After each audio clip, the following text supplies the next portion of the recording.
Welcome to the first day of the rest of your life. My name is Andy Zaremba, and I'm flying solo behind the helm today. So if I'm not so swift on the camera cuts today, I apologize for that in advance. Mike's busy, so we couldn't make it. But as usual, we're recording out of 70 West Codover Street here in Gastown, Vancouver, British Columbia, Canada, out of our business, Floathouse. And if you have no idea what Floathouse is, you can go to the website, Floathouse.ca, and they'll tell you there's a ton of information there on flotation therapy. We also have a really good 7-minute synopsis video on YouTube called What is Floating? And it gives you just a breakdown of all the benefits that flotation therapy has to offer. And I'm really looking forward to it because I haven't floated in a couple weeks because we've been renovating and we kept the center open for people to come use it who are our guests. We only had, I think, one side going at the time, so 4 tanks. So I haven't been in for a few weeks, but I feel it accumulating. And for me, it's like this time of year, you know, I'm a pretty busy guy. I got a couple businesses on the go. I got a little girl at home, my daughter. I have a wife. I'm trying to stay in shape, all these different things. And I just feel the stress start accumulating. And in one session, and I go in there and I just breathe it out for like a 90-minute session, I do feel like a reboot happens. I feel reset. It definitely, it down-regulates your entire central nervous system. And I just feel refreshed and revived. And if you can't get out of the city this time of year, it's an awesome way to refresh yourself and just basically, you know, feel better and be more functional in your life. So if you'd like to give that a try, you can use the promo code VancouverReal, and that will get you a 20% discount on a single float. And that's all I got for advertisements today.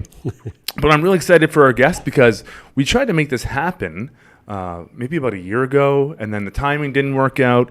Then we tried it again a few weeks ago, and we were renovating. And I'm like, man, we just painted all the floors in this place. Like, you cannot come in here. You're going to die of fumes. But we finally made it happen after the Man Talks event. Kieron Sweeney, welcome back to the podcast. Thank you, Andy. Great to be here. Yes, yeah. And we had a lot of amazing feedback from your talk at Man Talks, and I gotta say, like, you really know how to bring up the energy in the room, which is great. And I like the variety. You know, we had one speaker that night who was pretty told a very personal story, and it was a pretty I don't want to say depressing, but it was. Right? And it was kind of a down story. And then we had Sherry who was talking about, like, you know, sugar and how to eat properly and that sort of thing. And you came up and the energy in the room just like picked up immediately. And you do the hand buzzing thing. We raise our vibration. Everyone's going to call you next year because they have your number in their cell phone now. And I got to say, it was impressive to watch you in action like that. That was good. Because you've been doing speaking for a while, right? Well, yeah. I mean, you know, the experience just...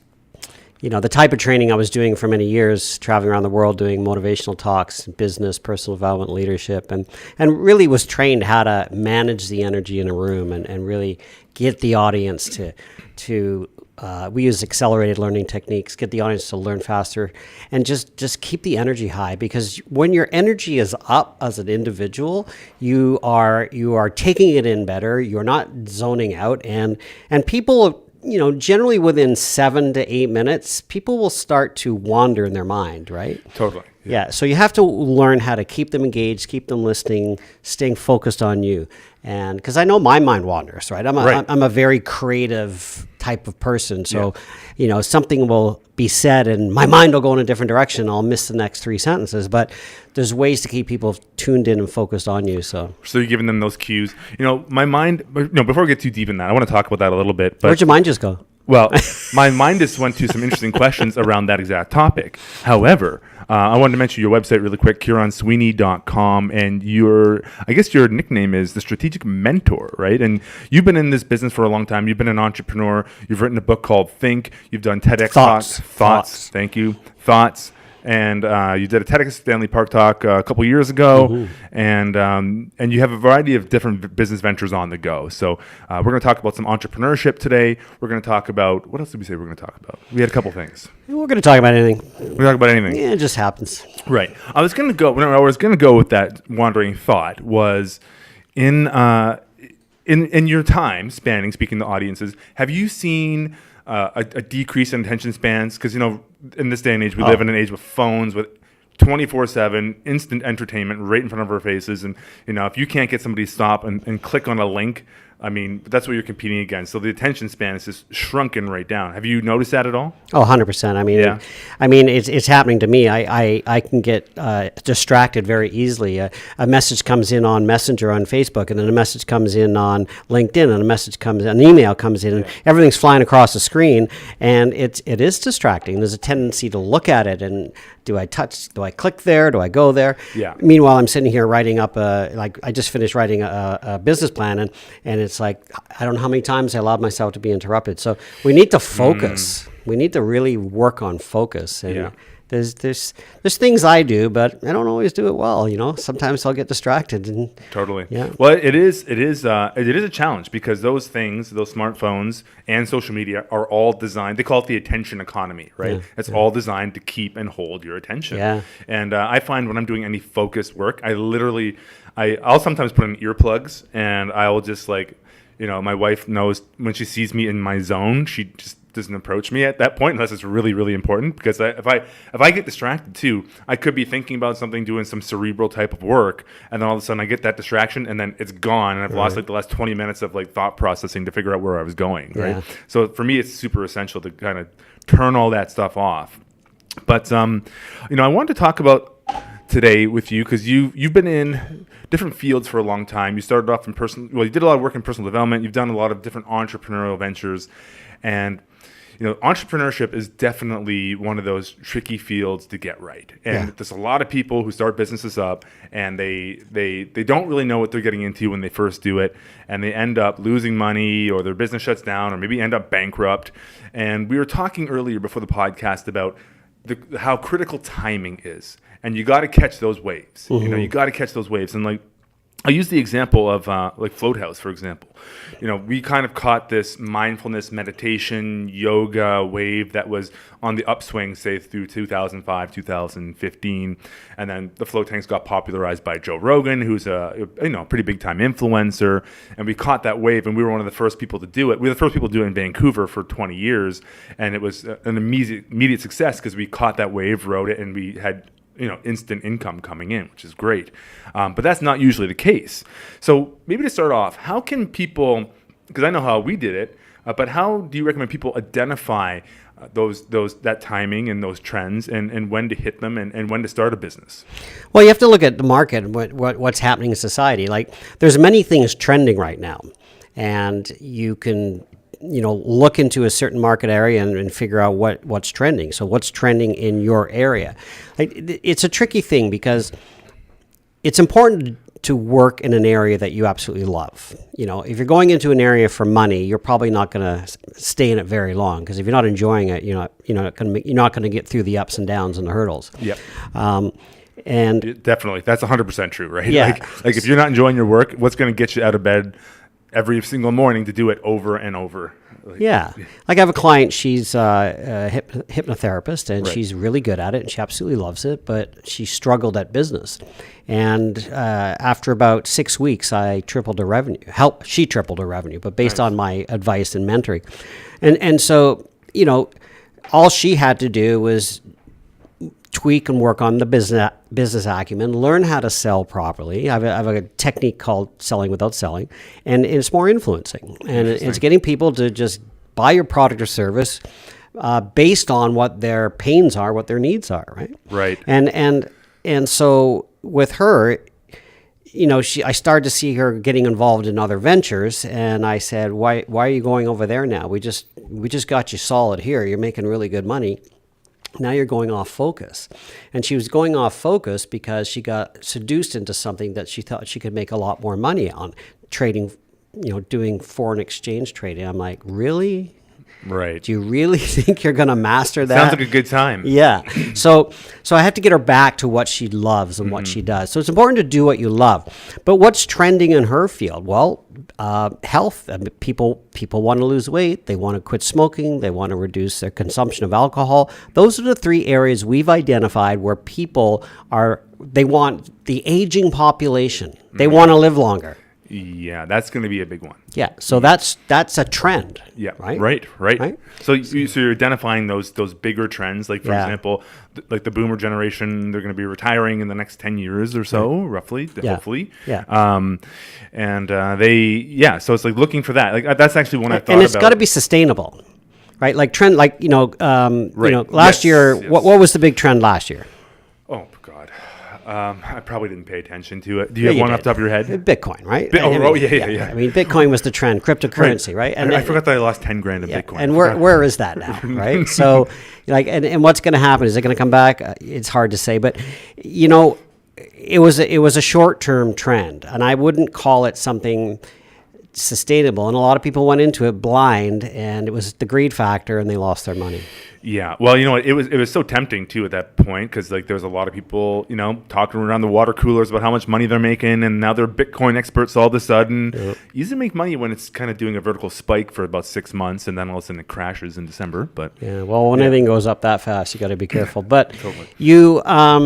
okay, so what's trending, right? So we live in the heart of medical marijuana land here in CBD, so that's trending, right? Right. There's health and wellness is still a booming market. Why? Aging population, but even the millennials are more aligned with just living a healthier lifestyle. Right, more like lifestyle oriented as opposed to like career oriented. Right. Right. So you've got that trend. The men's health, big trend. So Right, there's yeah. lots of trends.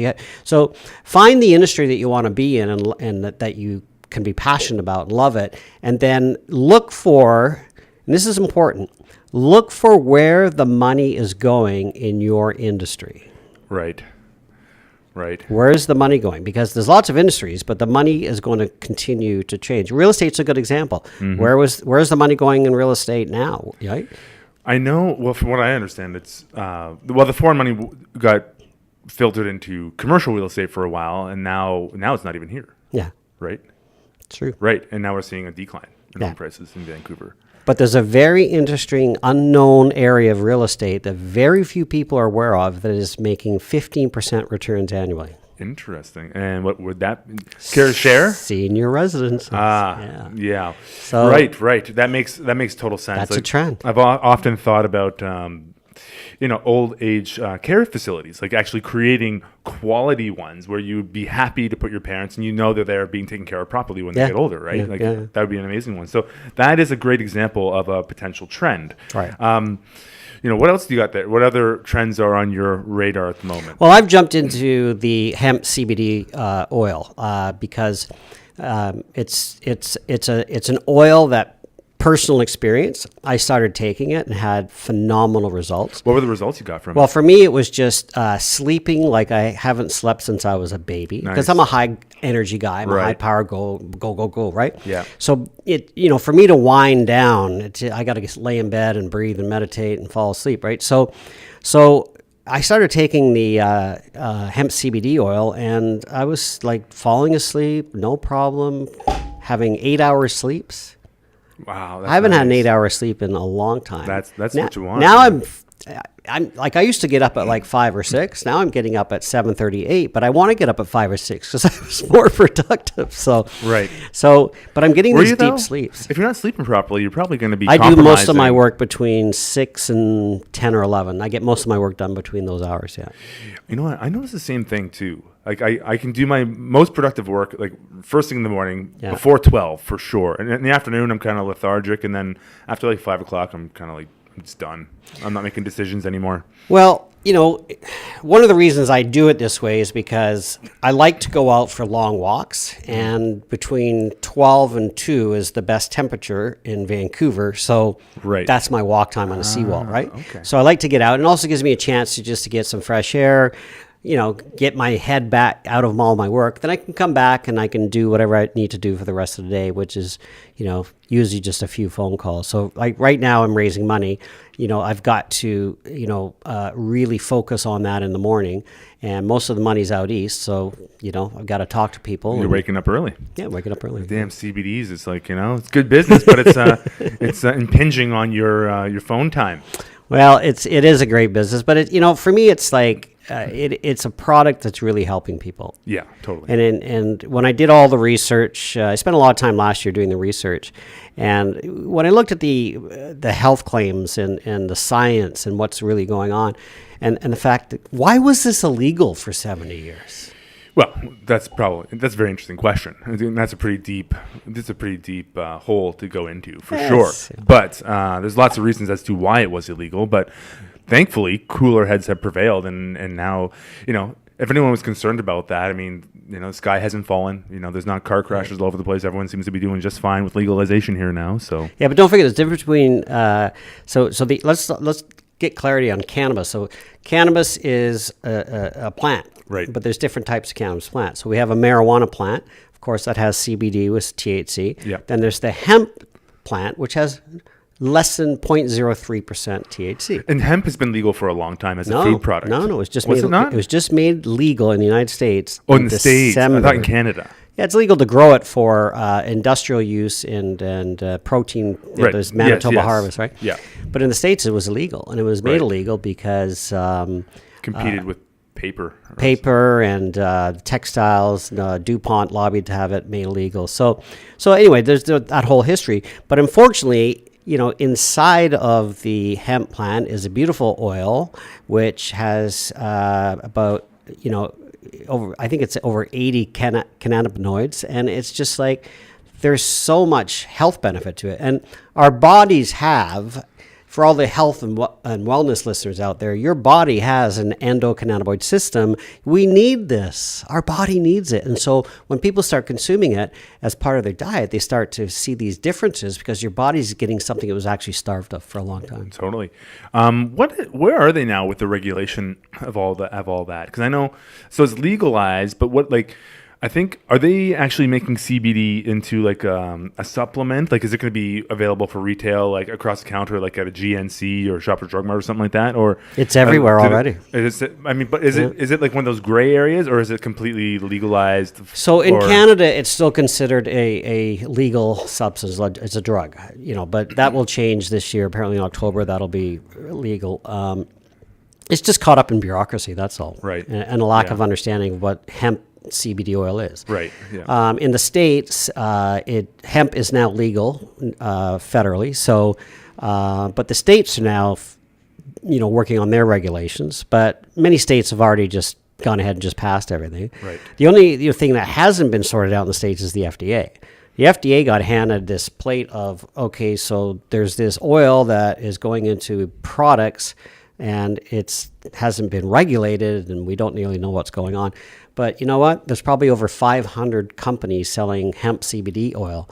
And it's just, the FDA is just not going to be able to do anything because it's already established a market. It's pretty tough, right? Good old entrepreneurs. Yeah, I know. We beat them. I mean, it is tough for governments to respond to things like that, right? Because people are going to jump on it like crazy. Well, you can't suddenly make something not available to people because the FDA is deciding, well, we don't really know how this works in the body and all that, but people are having positive responses. There's 27,000 medical studies on the positive effects of CBD, whether it has THC or not, and the market is establishing itself, and there's hundreds of millions of dollars going into the hemp CBD industry already. Right. So that is another example of that trend that people can look for, right? Yes. Now, the key part with the trend is hopefully it doesn't just stay a trend.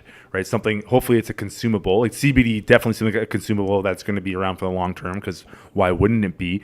But now there might be people on the periphery that are like, oh, how can I create some sort of mechanism to deliver this better? Like, some sort of put it in pills or some sort of, delivery device or different foods or whatever, all the different industries that will come around it too. So it's like, not only can you look for that big trend, but can you create something that will complement that bigger trend going on as well? So, well, you're actually spot on, because I actually just met with the chairman of a large pharmaceutical CBD company, and they've developed their own little proprietary technology for CBD oil in a gel cap and all that. So, but and that's what our company will do. Is we part of our business plan is to put money into R&D so we can come up with our own proprietary ways. But how it's delivered and absorbed into the body. It's important. Yeah.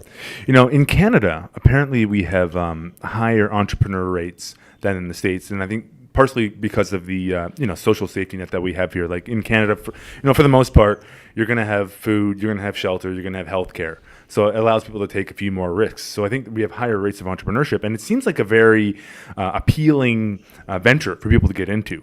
Now, what do you think? What are some of the biggest mistakes that people make early on when they're just starting off, getting into it for the first time? What are the bigger mistakes that you see people make that are more common?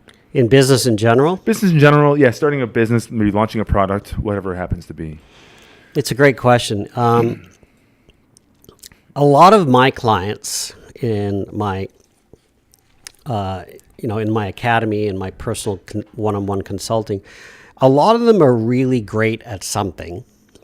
They may have a skill, a talent, something that they're really good at, but they're not very good at selling.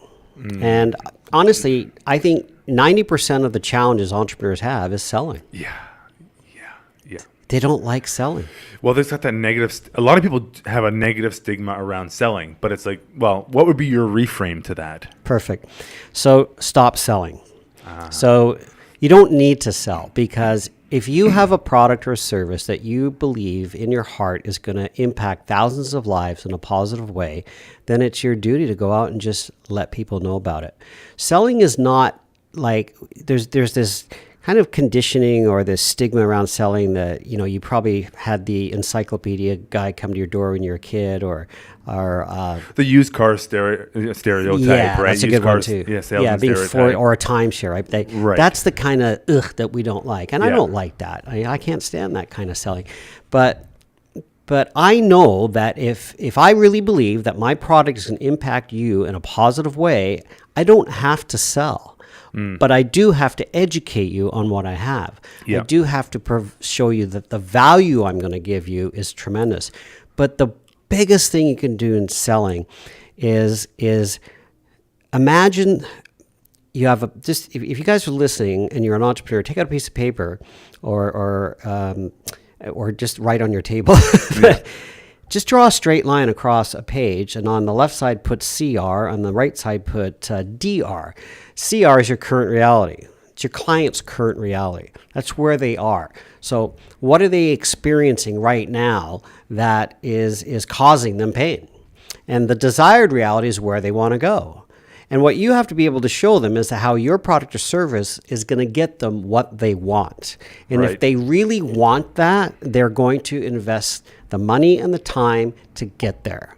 Right. If it's losing weight, if it's joining a gym to get fit, if they really desire it, they're going to make the investment to get there. Totally. Well, I mean, a lot of it is solving somebody's problem.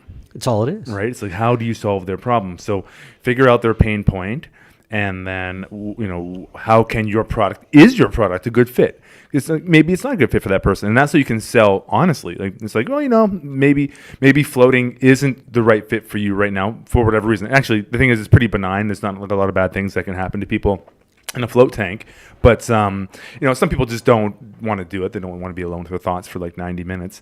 But generally, I can match up one of their pain points to one of the benefits of the float tank, and I just kind of guide them in that journey and tell them how it could potentially help them, and say, hey, why don't you give it a try for a while and see how it goes for you, right? But it's definitely, again, I think people have trouble making the ask. They have people, closing the deal, right? So you get people interested, and then when it comes time to ask for money, maybe sometimes people shy away. I'm not sure what's going on there, but have you have any solutions for that? If they don't have the money, they don't have the money. There's nothing you can do about it. No, I mean, like... but if they have the money, but this is the key thing. When they really want to resolve the problem they have, and they trust you, and they believe you've done a valid job in giving them belief that what you can do is going to get them to the promised land, then you'll sell them.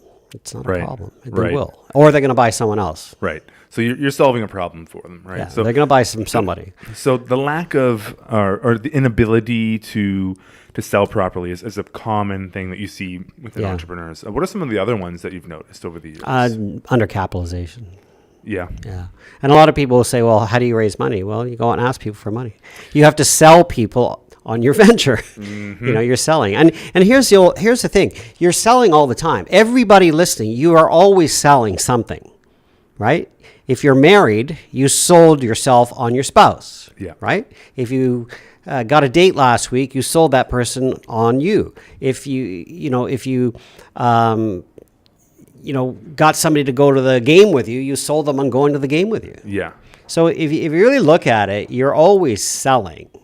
Right. You can think of it as persuasion. You can think of it as just a transfer of ideas. Yeah. You know, like and build up the desire in people. So yeah, eliminating that stigma. Because the thing is, like, you know, like you said, you are selling constantly, and it's not a bad thing. And in fact, it can be looked at as a very positive thing if you legitimately are making that person's life better, right? For whatever reason it is. Right? Yeah. So the lack of being able to sell, undercapitalization. So you find people have trouble just getting investors together and on board with their ideas. Yeah, I mean, a small business, it's not going to be easy to raise money on, but you got to get some capital to get something going. So generally, people rely on friends, family, or you might get lucky and get a loan at a bank. You might have some equity in something that you can leverage. So those are typically how small businesses get started. But you know, if you're going for a bigger play and you want to raise a couple $1 million, first you have to have a proven business model. You have to have sales. You got to show that, you know what, based on, you know, this amount of time and this amount of money, this is, you know, I got from here to here, and I've generated $50,000 in revenue or $100,000 in revenue, but I know I can get to $1 million if an infusion of cash of say $100,000. So if you invest in my company, I'll give you 10%, and then when I get to the $1 million, I'll come back and I'll ask for more. Right. But the more you sell, the higher you get your revenues, you'll be able to raise more money and give less away. Right. There's that minimal viable product model, which is pretty popular. So it's like you test the concept, you prove that it has some legs, and then you can prove that by scaling it that they're actually going to get a return on their investment. Right. Yeah, absolutely. Yeah. So that's a big one. What are some of the other stumbling blocks that entrepreneurs come across before they want to get started, or maybe they have started their venture? I mean, you've talked about optimizing like the work-life balance, and as you know, when you're starting a new business, it's not uncommon to be working 15, 16, 17 hours a day, especially when you first get it going, because without you, it doesn't go. Right. So it's like, there is that trade-off at the beginning, because we know you're going to have to put in those heavy hours. But then you ideally don't want to be putting in any hours in your business if you can. You want to build that machine that's going to be making the income for you. Right. So, how do you recommend people optimize that work-life balance so they're not so they can be in it for the long game? Like, they can't burn themselves out, right? How do they do that? So you structure your days in a way that is going to maximize the output for your business. Yeah. So you have to also remember that you are a human being and you require proper rest, proper relaxation, proper nutrition, and you have to allow yourself to have that time. You need to have time with your partner, your kids, whatever. You have to allow for that time. Most people are working way too much because they're just not being efficient with their time. We talked earlier about being distracted and all that, and that's happening more and more today. So, if you're working, more than 10 hours a day, you're not efficient, right? Yeah. So you're not efficient. Yeah. And most entrepreneurs will work 8 to 10 hours a day. Yeah, they will. A lot will work more, but they don't need to. So there's ways to do this. So in the beginning, the real focus on your business must be selling. And you need to spend a good 6 hours a day selling and nothing else. Because it takes a lot of calls and contacts and meetings and follow-up to be able to sell. Mm-hmm. And most sales are made between the 8th and 12th follow-up. And this is where a lot of I never buy from people on the first. I wait till they come back second, third, fourth, fifth, because, it's because I teach it. I'm curious to see how other people do it. So I will not buy. I won't walk into a store and buy something unless I really, really need it, right? Yeah. But like if I ran out of deodorant, I have to go get deodorant, right? Yeah. But I also know what I want to buy. I've already made the decision on the brand. I've been using it for years, so that's not a problem. I don't need to be sold. I've already been sold. I'm buying. entrepreneur has to spend at least 6 hours a day on the phone, setting meetings, following up, sending emails, setting up proposals. You've got to be selling, and you have to really focus on it and do nothing else. Yeah. The next 2 to 4 hours of your day you spend on things that are more admin based, whatever, just the stuff that's not the selling. nuts and bolts that make your business function. Yeah. Right. Yeah, but you have to have dedicated time to selling, and you'll notice an immense difference in your business very quickly. Very, very quickly. What are some of the so we talked about briefly like the keys to selling in terms of just feature and benefit, that kind of deal. So here's a feature, here's the benefit, how it's going to benefit you. What are some of the more subtleties within the world of selling that that people might not know about? Well, a lot of it's interesting. A lot of people don't understand the power of how their mind works in connection with another human being. So I do this a lot and it works, but you're an energetic being, they're an energetic being, and there's an alignment of thought energy that can transfer between two people. So when I'm in a conversation with somebody, and when I'm even in a selling process, I'm already seeing them using my product. I'm seeing them wanting to use it. I'm visualizing it as I'm actually having a discussion. And even before I go into a sales presentation, I'm visualizing the relationship I'm going to have with that person. Right. So you have to start working on that.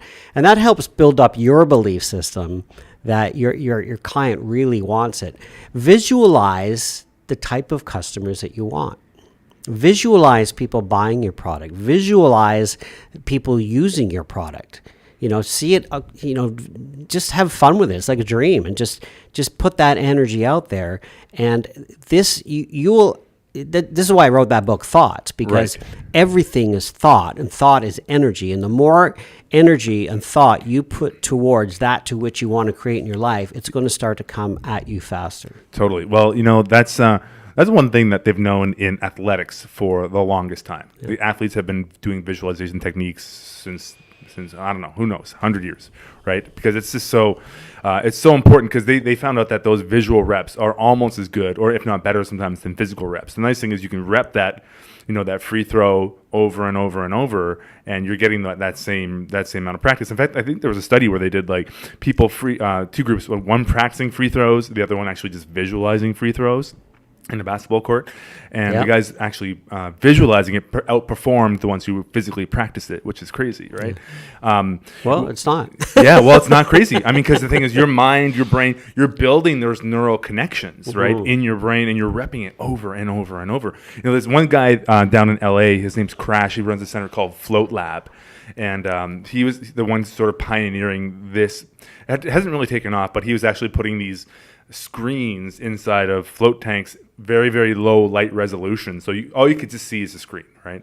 And then he would have different things like, programming people to get the perfect golf swing. So you'd watch somebody do the perfect golf swing over and over and over on this screen while you're completely focused in on that. And he was literally trying to program people with that sort of thing. So visualization is a totally real thing. It's not even esoteric at all. It's just like, now maybe you can get into the attraction aspect of things if you really put out your intention and you're like, okay, I want to make this thing happen. For me, it's interesting because like it's when I'm like, it's weird. It's a combination of being certain, but then it's also a combination of willing it to happen too. Like there's a part of me that knows it's going to happen, and there's a part of me that actually wills it to happen. Right. And when I have that kind of momentum behind any project I'm doing, it happens. And if I don't have that, a lot of times it might happen, but it kind of fizzles out. Is that part of the whole thought process? Oh, totally, 100%. Yeah. I mean, you have to see it happening. You have to see. I mean, we've all heard the terminology. We see the end in mind and all that, but it's just getting into the habit of practicing it and doing it on a daily basis, right? And being comfortable with it, but also just having that knowing that it's going to work. Yeah. Yeah. It's interesting, right? Because sometimes you just know. You just know. And I don't really understand that one, but you just know, and the nice thing is when you're in that state, you can go very confidently into whatever it is you're doing. Yeah. The fear is really diminished. And what it does, it's you're programming your subconscious mind, and your subconscious mind believes everything you tell it. So, but it also creates an action in you, because you can dream all day, but you still have to take action, right? Yep. So like I'm out raising a significant amount of money right now, and so I can sit there and think about the amount of money I want to raise, but unless I take the action and get on the phone and call people I know that have money and or people that can lead me to money, nothing's going to happen. Yeah. So my entire days right now are filled up just talking to prospective investors, talking to people that can help me raise the money, right? But if I don't take the action, nothing's going to happen. But I know I will have the money. Yeah. I know. You know it's coming. It's not a problem. It's just coming. It's in Right. process. Right. But I think what happens with me is that I set the goal, I visualize it, and then I just see it as done. And then I just, well, I have to do the work to create it now, right? Right.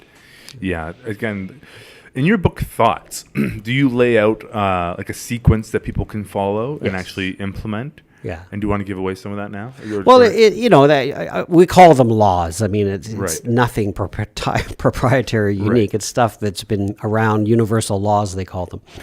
But there's several laws, and there's a law of thought control, which is, every thought that comes into your mind, you have to train your mind to entertain positive thoughts.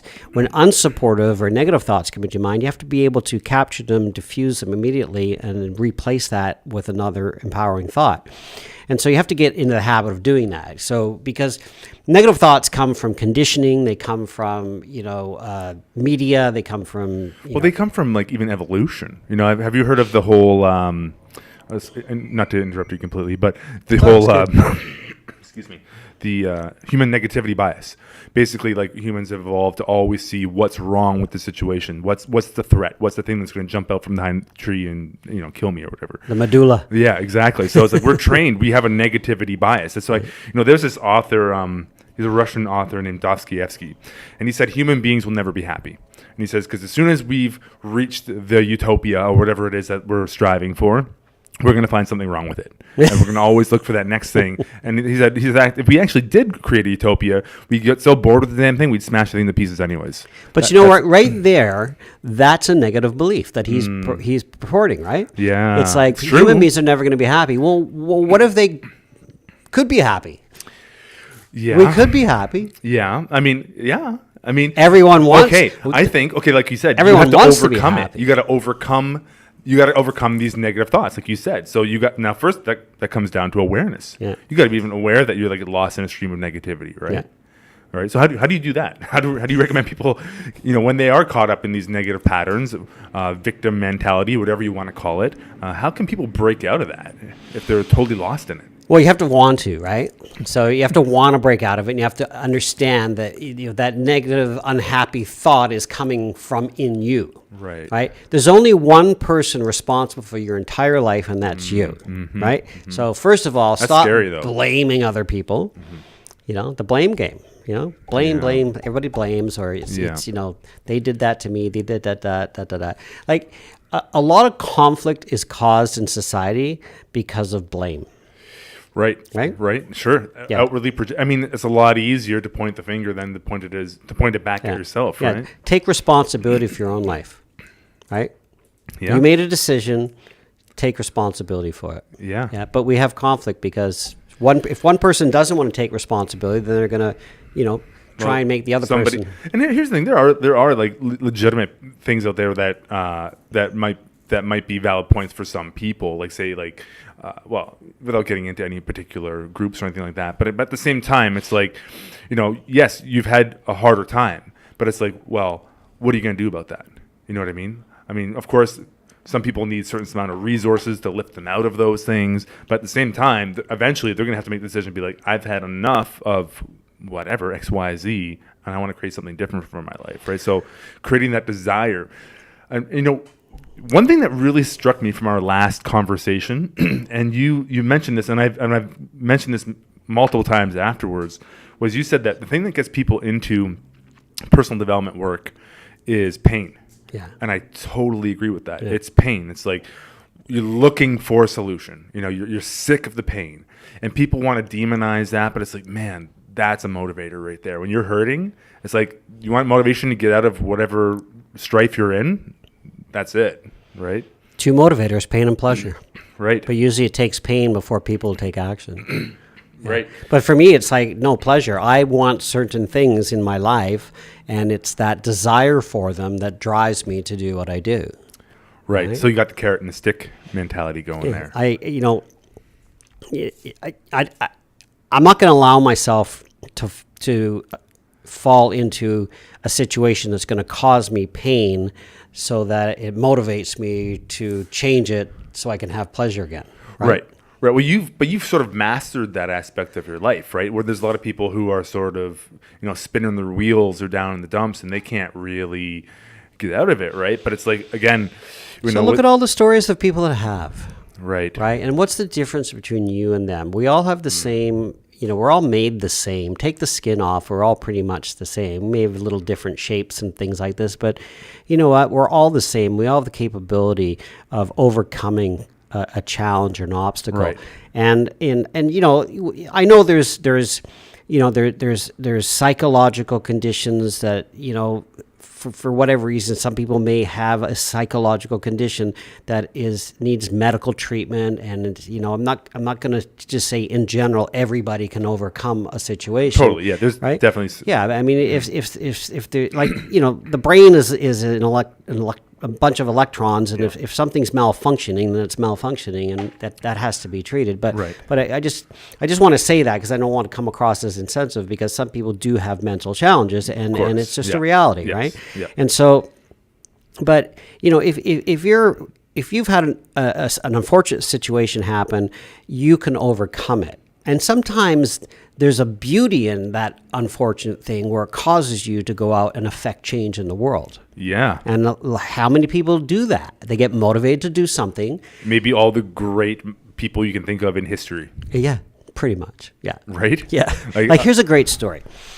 So I've recently acquired the rights for the life story of one of my mentors. Now, he was the first Black American to win the gold medal, the Olympic gold medal in the decathlon. Now, he grew up in Newark, New Jersey, poor family, father left, just mom and the kids. And they had no money. She was on social assistance. But he was listening to the radio and listening to the Olympics because he loved track and field. He was a little kid, and he was listening, and he listening to the announcer talk about I don't remember the athlete he was listening to, but somebody had won the gold medal. Yeah. And they said, he is now the world's greatest athlete, because when you win the decathlon in the Olympic, you're considered the world's greatest athlete. Right. So he just said, I'm going to be the world's greatest athlete. I'm going to be the world's greatest athlete. Now, this is in the 40s. But here's this young boy deciding that he's going to win the gold medal. And he's going to be the world's greatest athlete. But he was driven to have that title. And so he went through his life constantly saying, I'm the world's greatest athlete. I'm the world's greatest athlete. And in 1956, he won the gold medal. Yeah. Now, he could have said, I'll never win. I'm a poor, boy in Newark and nobody cares and da-da-da. And he could have been totally unmotivated, but he was motivated by something. Yeah. And we all have to look for something that's going to motivate us. Yeah. Right? Like, you just need one thing. What is it? What is that one thing that is going to motivate you to just go out and make your life successful and make your business successful? What is it? What about people who have that chip on their shoulder sometimes? Because some people, they have that chip and that just drives them like crazy. It's not necessarily a positive motivator, but like they do get a lot done. What's the chip? I don't know. Well, it's unique to every individual. Well, I've got a chip on my shoulder about something, and it's motivating me to do something. Right. It's a side project I have going, but there's something happening in society that I think is fundamentally wrong, and I've been affected by it personally, and I'm advocating change. Right. And I'm doing something about it. But again, it's one of my side things. It's not my business. Which one's that? You want me to disclose it? If you can. Well, I don't know if I want to do it right now. Okay. You'll have me back when the project is out there. Okay. How's that? Because That sounds good, yeah. it's not something I want to make public right now, Right. but I'm in the process of doing something that is going to advocate significant change for the benefit of society. That's amazing. Yeah. But so that's my chip. But is it a chip? I don't know. Yeah. Was I personally affected? Do I think it's wrong? Is it unjust? Yeah, very. But it's motivated me to do something about it instead Right. of saying, I'm going to be a victim. Right. Right? And that's such a big one, man. You got to get out of that victim mentality because it is. Here's the thing. The thing about that mentality too is it is kind of seductive, right? It's just like, I can stay safe and I can use whatever excuse. I mean, of course, not diminishing anybody's pain because there are people that have gone through terrible hardships for sure. But it's like, you know, you can use that as the reason why you're not going to go and go for something in your life. Right. You can totally use that. Yeah. and Yes, you can. it's like, and you got to break out of that. You know, it's like, and of course, man, life is hard, man. Life, you know, and we're not going to get out of this thing alive. That's for sure. No one's getting out of it alive. So, you know, what can we do while we're here? You know, what do you want to create with your life? You have an opportunity. And it's like, you know, you think there's a lot of people in the world, like there's like 7 billion people, but it's like, man, life is actually really rare. Mm-hmm. Like in the grand scheme of the universe, it's just like, man, the fact that we're conscious, sentient beings and we can have this experience and we can like manipulate matter and do stuff with it. It's just like, wow. Yeah. Like what an opportunity, right? Yeah. It's like just coming from that level, like you're here, you're conscious, like you have a chance to do something with your life, right? Yeah, we see that, Right. And so let's see who, maybe there's somebody listening out there that is feeling like they've been unfortunate or something went wrong and they don't know how to get out of it. Well, surround yourself with people that are going somewhere. That's a good one, Right? Yeah. Like you have Man Talks and you've aligned yourself with Connor and you guys are doing a great thing for men, right? Yep. And so, you know, people can come to Man Talks and get inspired, meet other great men. I mean, I met so many people that night and got contacts, and I'm doing a deal with somebody. It's amazing. Like, You know, I'm always blown away by these events. Like Yeah. the caliber of people who come out is pretty high, I gotta say. And they're all positive. They're all wanting to make a difference. They're wanting to better themselves in some way. Yeah, it's a great group to be associated with, for sure. Yeah, it is. Yeah. So find a group. Yeah. You know, align yourself with people that are doing things that you want to do in the world. Go Yeah. find them and hang out with them. And, you know, sometimes your friends are not going to be the support group you need for something that's going on in life. Yeah. Sometimes your family's not going to be a support group. That's the rough one, right? It's like, man, you want that parental support, but it's just like sometimes it's not coming. Yeah. You know, you know that idea of the crab bucket. You know, when basically, Yeah. you know, you're trying to climb out of the bucket, and then everyone in your life is kind of just pulling you down. And maybe they do it in subtle ways. They take little pokes at what you're doing, or little things just to make sure you don't get too high in life. Yeah. You know, like that's such a common thing. Like, you know, it's so funny. You know, why would we do that? Why would human beings like want to pull somebody, you know, back down instead of raise them up?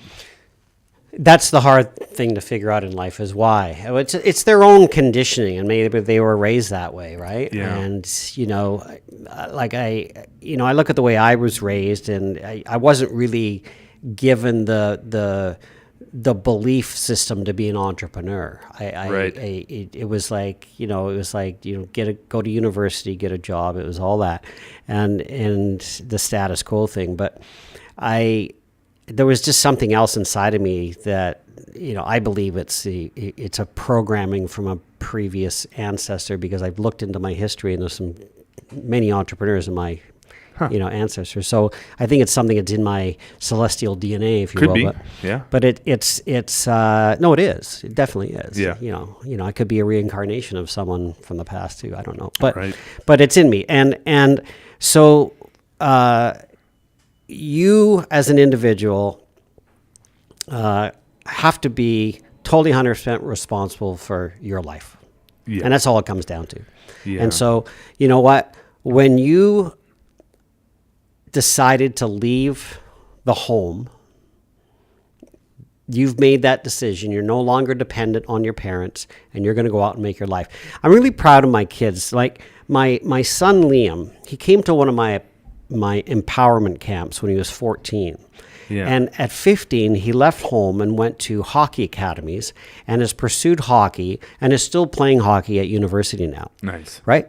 And he's lived on his own and with host or billets and all that, but he's learned to cook and do everything himself. And, he's a 22-year-old man now, and he's totally self-sufficient. Does he ask dad for $100 here and there? Absolutely, right? But still, I'm always going to support my kids, but I also want them, you have to figure it out on your own. My daughter, who's 18, recently left and is living, she's just living like, 5 minutes from me, but she's living on herself. She's with 4 other people. She's, went out and got herself a bed, painted her room, buys her groceries. Right. So she's establishing herself in the world, right? 18. Yeah. Yeah. But I look at a lot of young people out there. They don't want to leave home. They're comfortable. Well, it can be a little bit easier. Yeah. But you know what she says? She says, Dad, I get to make my decisions. I get to make decisions myself. Yeah. Right? And that's freedom. Yeah. Right. And it's wonderful. So they're being trained. And my other daughter, she's she graduates high school and she says, I'm going to Calgary. I'm going to work for a couple of years. Right? Nice. And I said, well, why Calgary? She goes, because I'm legal there. Reminds me of when we used to go to Montreal when we were young lads back in Ontario because the drinking age was 18 in Montreal. You went to Hull too? That was fun. Yes. That's awesome, man. Yeah, no, it's true. Like, you got to surround yourself by those positive, like-minded people that are willing to pull you up and that are aware enough that they want to boost you up and are actually happy for you when you become successful. Yeah. One thing one of our previous guests, Peter Twist, he owns a couple gyms. You know Pete Twist, right? Yep. He owns a few gyms on the North Shore, Twist Conditioning. He told me something interesting on the podcast, and he said, like, people want to see you become a little bit successful, but they don't want you to see you become really successful. And I think it's part of that crab bucket phenomenon where it's like, they see you making it, and they're like, oh, fuck, deep down, I could do that too. I know I could do it, but I'm not. So I'd rather secretly, not be too happy about that person's success. And he told me that. I was like, yeah, that's a phenomenon that I have kind of observed in my life. And, but there are people out there. There are the right ones that are going to support you and want the best for you. And you got to surround yourself by them. Yeah. And it can be hard, too, when you're trying to break out of a peer group, right? It's just like, they've been your friends for a long time. And here's another thing I want to say that, some people may not really realize. But I have found, from my own experience in life, that successful people want to help people who are starting out. Right. And you need to find those people and find a mentor who's already cut the path in your industry and ask them to mentor you. And it not like they don't have to like spend hours and hours with you, but form a relationship with them, form a friendship with them, and just get together once in a while. In 1 hour, you can get so much wisdom that'll carry you for a couple of months. Dude, that is such a huge point because this is our first entrepreneurial venture, Floathouse was. And we learned by trial and error. Let me just tell you. And it's just like, when we had a business before, we still have a business as well. But it's like pretty automated and like, we have a lot of support. And with this one, it's like we do everything. So it was like learning all the different aspects of business, from marketing to sales to operations to everything that goes involved with running this place, which we did not know before. And it's like, if you can find somebody who's walked that path before and be like, hey, I'm thinking about doing this. What are your thoughts? And can you just guide you and help you cut to the chase as opposed to you just trying and seeing what works and seeing what doesn't and test. And you can do it like that on your own, but man, it's harder. Yeah. No, find a mentor and you'll be amazed at how many people will be willing to help you or, like here's another thing. I remember many years ago, I've told this story many times, but I was working on a consulting firm and we were doing export and I called up John Sleeman, the owner of Sleeman Breweries in Ontario. And he called me back within 30 minutes. Nice. And I got a meeting with him. I went down, I met with him at his office in Guelph. Yeah. And it was just like, it was easy. And I also got on a plane once and sat beside a senior executive with Canadian Tire and followed up and ended up getting a $50,000 order from him or from the company, right? So, people will help you, but they have to know you exist, right? Yeah. And don't be afraid to call up somebody. I just sent a email to the chairman of Royal Bank, and now I know the chairman of the Royal Bank, chairwoman, from my school days, university days, but I'm not afraid to reach out, and because a friend of mine has a product which I think can be very beneficial. She's also on the board of Sick Kids Hospital in Toronto. Nice. But this product can be used widely in the banks as well, and in the hospital. But I'm not afraid to reach out. Yeah. So don't be afraid to reach out. And I think people, are afraid because, again, that just fear of rejection, right? Which is common. But for me, it's been a learned skill to get rejected. It's just like, you just keep asking. You know what? And some people are going to say yes. You might get 10 no's, but I mean, you're going to get one yes. Well, I always look to, you look at the Jehovah Witness, and you look at Mormons, right? Oh, they're ruthless. They're ruthless. They don't give up. It's amazing. But they built an empire. It's incredible, right? They just, there's one soul at a time. Yeah. We bring you into our collective. Not everyone's going to say yes, but some will. It's right? true. Yeah. I mean, the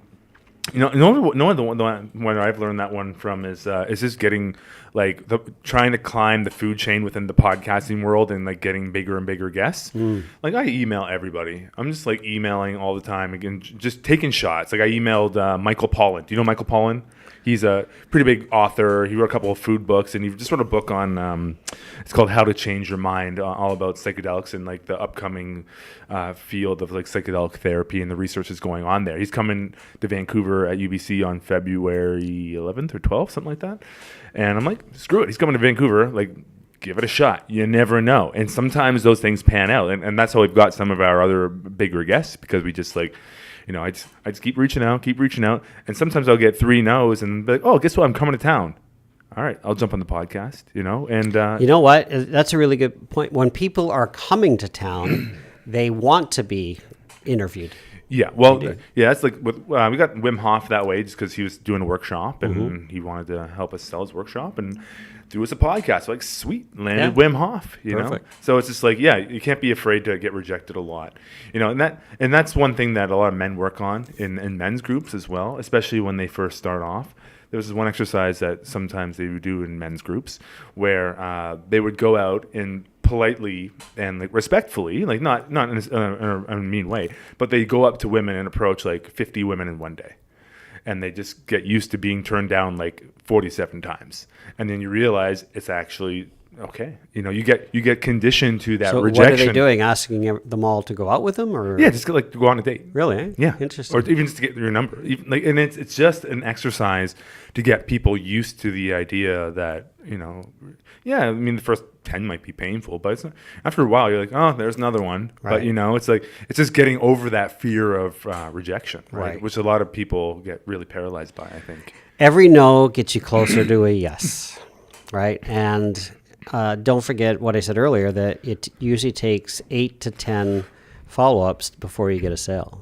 Right. Yes. Yeah. That's true. Yeah. That's a true thing. I mean, so even if you're like lusting over somebody and you want to go out with them, sometimes 8 to 10 times. Like I've said, you don't want to get a harassment charge on you or something like that. And they say no, give you a hard no. When you get a hard no, you get a hard no. But they tell you to go away. Don't bug me. But no, some people actually after a while think, this guy's persistent. Right. And some people like persistence. That's true. And women, if we're talking about men stuff, women do throw out shit tests all the time to men. And they're like, let's see what you're made of. Are you worthy of dating me? And they should ask that question. Like, are you going to, if I turn you down or give you a bit of a hard time or poke at you, are you going to fold, or are you strong enough to stand up to that, right? And they'll shit test you all the time. Well, know what? It's I haven't heard that term before, but I have a friend who's he and his wife are relationship coaches, and they only mentor women. And I said, what is it that you're doing that's making them different and making you different as a relationship coach? And he said, we mentor women to understand that they deserve to be treated very well. That's good. They deserve to be treated like you're special. Right. Right? And don't settle for anything less. Right. Because you know what? You are special. Yeah. You know, Yeah. you are. And, Yeah. and you know, I mean, your wife, she's very special. Yeah. Right. And Totally. I saw you when you were courting and all that. And you have to be, you have to treat women respectfully. Of course, 100%. And like when I said that game, But sometimes a woman will fall into a relationship because they want to be in a relationship. Yeah, well, yeah, that's something different, right? Yeah, but avoid it because no, I'm waiting for the right person. 100%. No, like when I mentioned that exercise, it wasn't with the intent of like for any other purpose other than just to get over the fear of rejection. That was the reason that they would do it. Right. And it is interesting because you know once you get rejected enough times, you're like, it's not so bad. I mean, you might get crushed, maybe. There's some risk of getting your soul crushed if you get rejected all the time, but you're gonna get one yes. You know, you're gonna get that one yes. You'll get it. Yeah. Yeah. So, anyways, that was awesome, man. Thank you so Yeah. much for coming back on. If people want to connect with you, and I know all the Man Talks community, they're going to be connecting with you. You're going to get on January 17th, 2020? January 16th. January 16th, 2020. You're going to get 100 phone calls or text messages from everyone in the audience at Man Talks because they all put their hands up. They did. They made a commitment. Right. What was the commitment they made? It was that they were going to text me their successes. So we said, write down 3 successes that you really want to achieve in 2019. Yeah. And then I taught them all Right. the techniques Yeah. to make it happen. Yes. And then they're going to text me in 2020, on January 16th, telling me what their successes were. Yeah. Well, your phone's going to be blowing up on that day, right? Hopefully you're not too swamped in the CBD industry at that time. It'll be fun. Yeah. Well, it was great. Some people even texted me the next day, which was really fun, just to say, hey, it was great. Your talk was great. It was inspiring. Thank you. It was nice. It was nice of them just to reach out and say Totally. hi. Right? Yeah, it's so nice. How can people reach out to you from the podcast if they want? 778 Okay. Yeah, you're doing it again? Just throw it out on the internet forever. Careful. 888 You're going to get a lot of 5837. There you go. Yeah. Be careful with that one, man. You're going to get calls from all around the world. You know what? Call me and just, text me first. It's just a lot easier because sometimes I have to set a time. But, if you really want to be mentored to success, then, reach out and see what it takes. You know? Totally. Yeah. Like I said, finding that mentor. And you are the mentor. The strategic mentor. The strategic mentor. That's KieronSweeney.com. You have the book Thoughts. Yeah. And Download it from Amazon. It's a great book. And check out your TEDx Stanley Park talk. It's on YouTube, right? Yeah. Financial illiteracy in the school system. Nice. Yeah. Definitely worth looking into. So thanks so much for jumping on. You bet. And thanks again for everybody tuning in to listen today. If you like what you heard, just give us a thumbs up, a review, a rating. All those things really help us get found. And if you'd like to give flotation therapy a try, you can go to the website Floathouse.ca. Use the promo code VancouverReal, and that will get you a 20% discount on a single float. And until next time, do whatever is.